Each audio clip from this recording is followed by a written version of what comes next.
Hello and welcome to Insurance Mantra, your weekly guide to understand the world of insurance only on ET Now. On today's show, we deep dive into the big questions shaping insurance industry, from government's push for 100% FDI in insurance to challenges of hospitals, overcharging, rising health insurance premium, GST rationalization, and road ahead for Bima Sugam. Joining me, a very special guest, Dr. Tapan Singhel, MD and CEO of Bajaj Allianz General Insurance, Chairman of General Insurance Council, and Founding Director of Bima Sugam. Dr. Singhel, welcome to Insurance Mantra. It's an honor to have you with us today.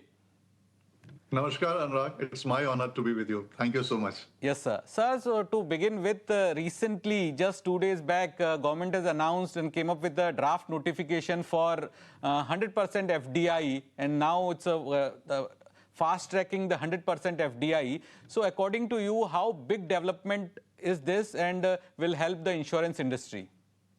Thank you, Anurag. There are two things that we have to think about. First and foremost, for a country like India, how many insurance company is required? We all understand that the penetration has to move up and we have to reach to every part of the country, because insurance plays a vital role in the economic growth of the country. And for Viksit Bharat to happen, insurance penetration has to be at the optimal level. Every citizen of India has to be covered. If you look at US, a country of US size has about 6,000 insurance companies. Even if you look at some of the countries in Latin America, there are over 1,000 insurance companies. While India is less than 100, all put together.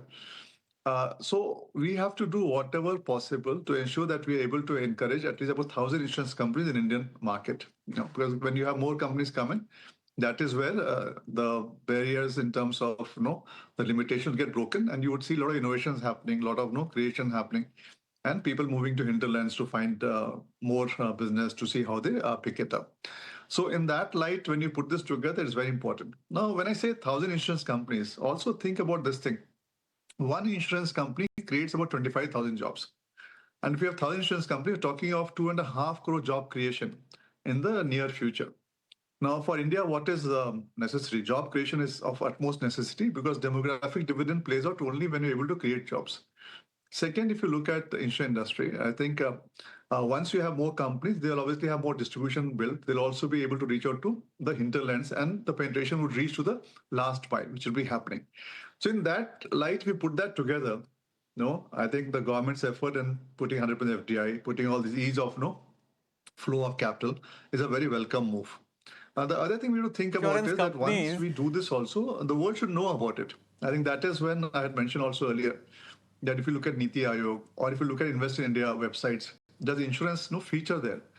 Does it come into the prominence in terms of strategy of how do we attract the global players into the Indian market? How do we attract the Indian players to look at insurance seriously? And how do we put all that together?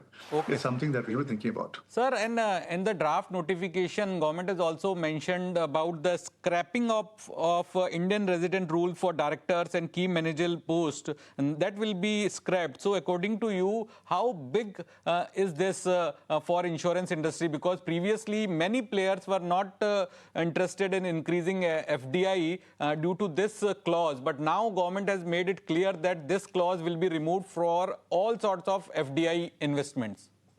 See, one good thing, if I see from the government perspective, is they listen. And they do their best to encourage what is best for the industry. At the same time, keeping guardrails on. So if you look at, they still have that one requirement of either chairman or the MD and CEO to be Indian, while they have relaxed quite a few guidelines, but they've kept the guardrails on in terms of governance of the company. That's a very good situation to be in.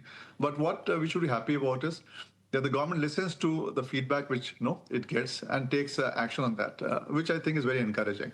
Okay, sir. So now I will come to the recent issue where you were also in news about your statements and the stand you have taken, the issue with hospitals. So just for our viewers, I want to understand what actually is this issue is, because it's not about Bajaj Allianz only. We keep hearing, last year also there were issues with some other insurance companies also. Today also there is some statement by other insurance companies. So you represent the GI Council. So what actually is this issue and how this can be resolved?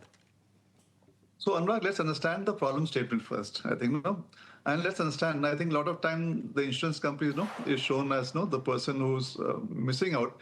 But let's understand what the insurance companies do. They collect money from many to pay to a few. No, that is the basics of insurance business. And few, as per the contract, what is to be paid in an unforeseen circumstances, they have to stand up and pay very gracefully and very fast. That is the purpose of insurance now.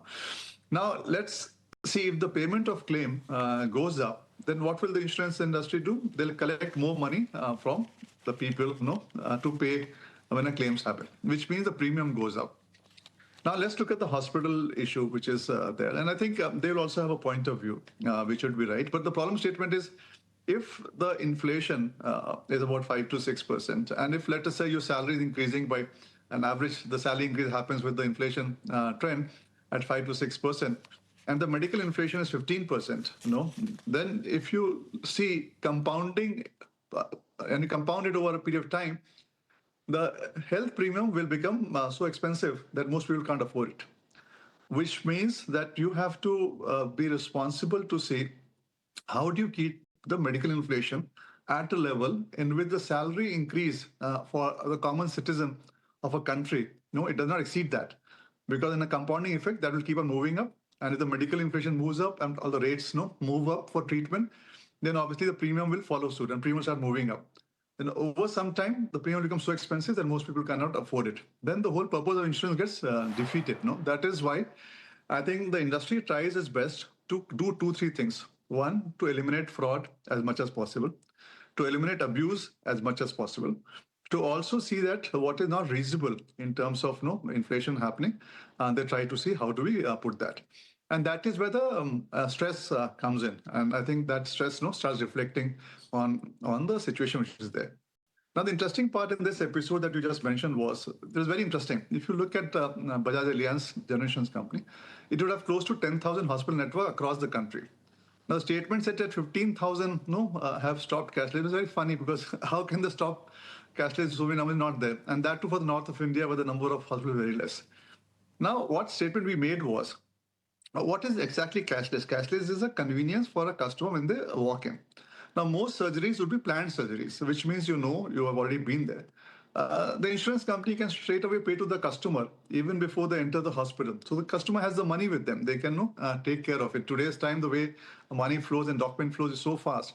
In fact, you look at Anurag in our motor business, we have something called OTS, in which we pay to the customer straight, even before they go to a workshop to repair. The money is with them. They can go and repair at the convenience whenever they want. Especially, and that's what I mentioned, that I think on cashless, we not be so worried. The insurance companies can pay money, even before somebody is getting admitted to hospital, because most of it would be. Okay, sir. So now, sir, both the sides surgery. have issued statements. So just want to understand from you how going ahead, health insurance premium can be affordable, because that is a thing that impacts everyone. Exactly. Now you get the main problem statement. This is the main problem statement. How do you keep the health insurance premium affordable? Now let's look at, if I see the government schemes, it's actually very interesting. The governments have negotiated with hospitals at X rate, and they have also ensured that they have covered every population below a certain either income level or above a certain age limit. Now, when you do that, then the scheme's premium is about, let's say, an average about 4,000 rupees a year, with a 5 lakh floater cover of the entire family, and also pre-existing disease covered. So that gives you a very important lesson to see that if you have mass coverage, and if you are able to have good negotiation with hospitals in terms of the procedures, the rates which is there, the premium remains very, very affordable. I think that is something which is there. Now, if you look at the government now, over 70 also, they have issued policy for everyone to be covered under the scheme which is there. So I think this is the secret: mass coverage, negotiation with hospitals, and ensuring very fast services at the end. It keeps it. Now, in that, I've also made one recommendation. I think I mentioned to Anurag earlier also. If you look at the so-called missing middle, a large section of population which is not covered, about 30, 40 crores, one of my recommendations was that if the government, like in US, makes it mandatory for all employers to cover all employees, then in like overnight, you have a full coverage happening, which obviously increase the base. But there are certain catches to it. People may suddenly say, why should we pay for this? Or companies may say, why should we pay so much premium for this? Then if the government says that, okay, this premium that you're paying, you can pay this premium to the government scheme which is there. Like I mentioned, about 4,000 rupees a year for a family cover, or 5 lakh sum insured with pre-existing coverages. Then if you break it down, I think everybody can afford that. And you make that premium tax exempt. And from company's perspective, you allow them to pay from CSR. And if they are not able to pay from CSR, then you allow tax exemption on that money. So without even government spending from the exchequer, suddenly you have a full coverage of the whole country. Everybody gets covered, and the premium actually comes down substantially. And I think the hospitals also come forward and come to what is reasonable for them. I don't want anybody to lose money in the business and put it together. There's a huge service to the nation. I think that can be done. So solutions are there.